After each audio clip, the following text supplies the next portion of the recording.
This is the tactical preview ahead of the Madrid derby or the Wanda Metropolitano article where we still Real Madrid Saturday afternoon. It's MP, it's a quick one. Let's just hear from Diego Simeone's tactics. We know himself. Anytime article ever they rely on counter attacks. And it's either a 4-4-2 compact formation and I say a 5-3-2 flexible formation.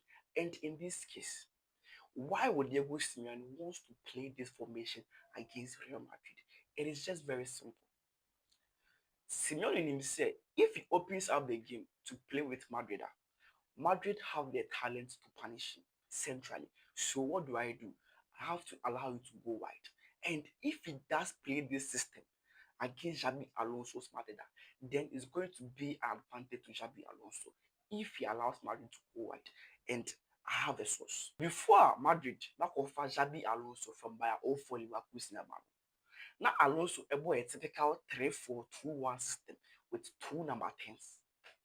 And I was questioning myself, this system, why are there no ideal wingers in this system? And it was just very simple. It in that 3-4-2-1 system was a system made up of Jonathan Tah, Tapsoba, Suru, then to the middle, Cremado left back, Granizaka, Ezekiel Palacios, Jeremy Frimpong right back, Florian Hoffman, and Victor Boniface. So this was the 3-4-2-1 system of Xabi Alonso at Bayer 04 Leverkusen in the German Bundesliga. And two number 10s, ideally, were supporting the striker.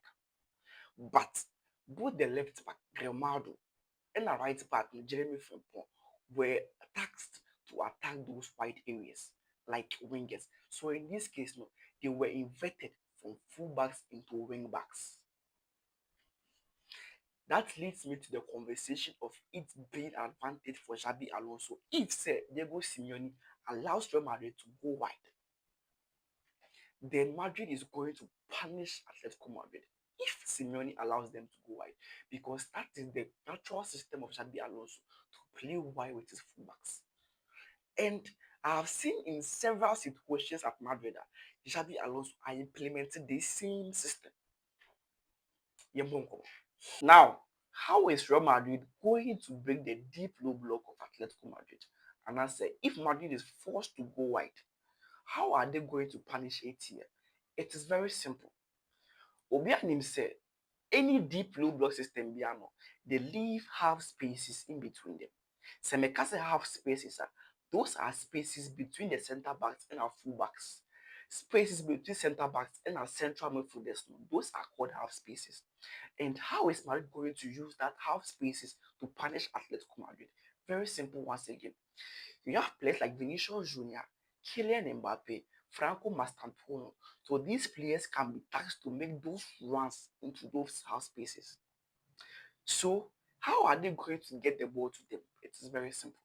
Obianim said, if Madrid build the upper, either from the back and I say anywhere on the field, they build up with a 3 in a triangle formation.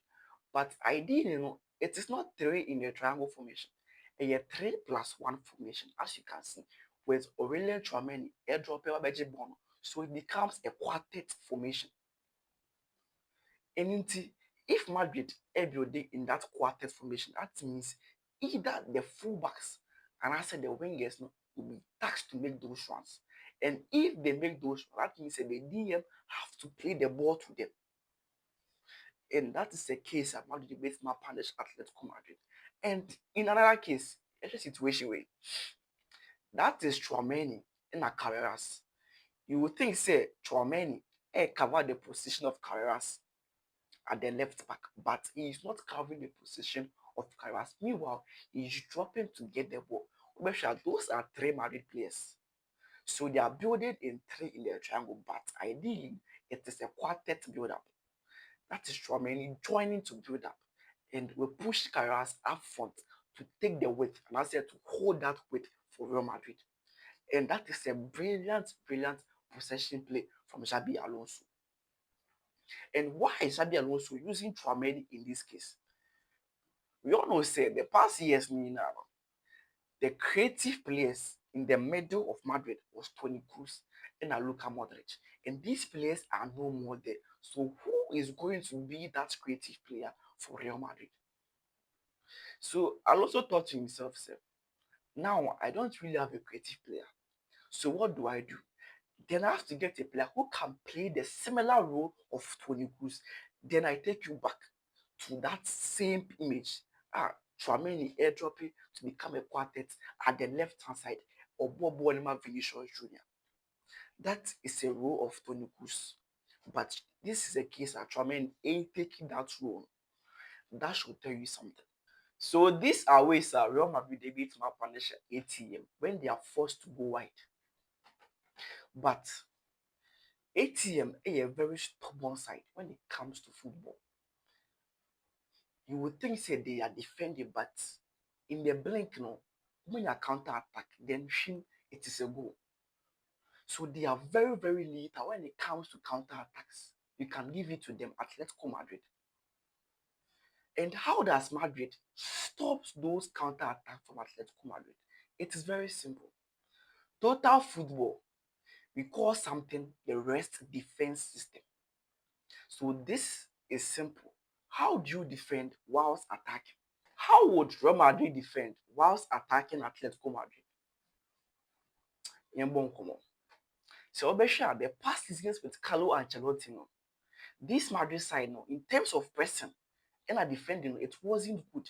They were defending in a 4-4-2 flat system under Carlo Ancelotti with Vinicius Jr. and Kylian Mbappé not pressing at all. And that was a huge disadvantage to Carlo Ancelotti.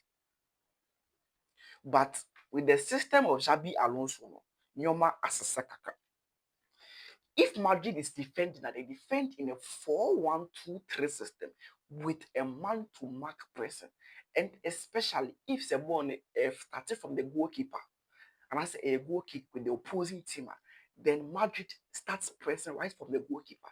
So either Kylian Mbappé and I say Franco Mastantuono ebe pressing goalkeeper, then you will see Vinicius Jr.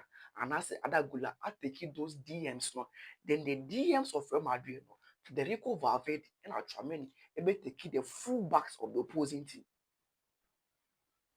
So that is a brilliant system, man to mark press, but a disadvantage. So back to the equation on board. How is Real Madrid going to defend ATM whilst attacking them? So the rest defense system, a system here. If Madrid is attacking ATM, the players not involved in that attacking play should form a defensive structure behind. Then that will disrupt any counter attacks from ATM. And that has worked for Real Madrid in the past games. And if Madrid lose ball now, then ATM at the ball about to counter attack. They come and meet 3 or 4 players right at the center half of the play. And how are they going to bypass them? That is going to be a 50-50 chance.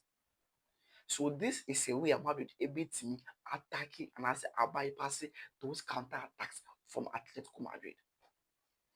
In all these cases, no, Real Madrid shouldn't in any way underestimate ATM at the Wanda Metropolitano because in most situations, no, ATM able at their home grounds, they barely sit. They rather open up the game to play with you. And we've seen, say, in the last 7 games or last 10 games, Madrid really once it was the Wanda Metropolitano. So going there is a serious risk and as a threat for Real Madrid to likely drop points.